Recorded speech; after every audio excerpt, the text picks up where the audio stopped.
Olona maromaro no maty an-drano nandritra ny fankalazana ny fetin'ny Paska. Mpianatra 3 avy any Vavantenina no indray lasa ny ranomasina tao Fenorivo Atsinanana omaly alatsinainy. Efa hita ny fatin'ny 2 amin'izy ireo, raha mbola karohana kosa ny fahatelo. Efa voarara moa ny filomanosana amin'ity ranomasina ity, saingy noho ny andro nafana be dia voasarika ihany ireo mpisangatsangana tany an-toerana hitsobo-drano.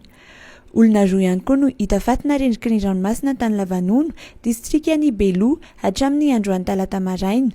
Olona iray hafa niaraka tamin'ireo no mbola tadiavina amin'izao fotoana izao, ary olona iray faha-efatra no avitra ka velona soamatsara.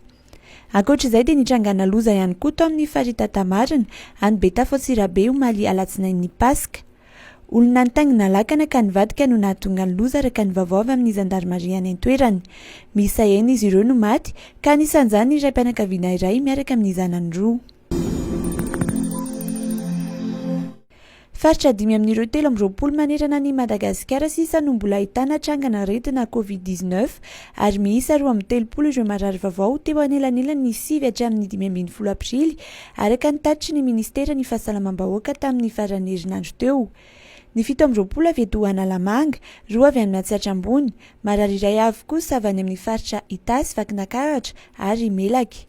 Olona iray kosa no namoy ainy ny herinandro lasa teo raha toa ka mahatratra 7,730 ny isan'ireo maty ny Covid-19 hatry ny idiran'io valana retin'io teto amintsika ny volana Martsa 2020. Marary 12 kosa ny mbola anatin'ny tranga fahasarotana amin'izao. Olona 17 no voalaza fa sitrana soamatsara ny herinandro lasa teo.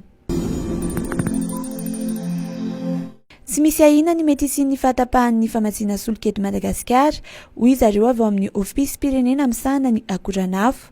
Efa tonga aty amin'ny faritra-dranomasin'i Madagasikara ny sambo mitatitra solika no hafarana ho an'ny volana Aprily.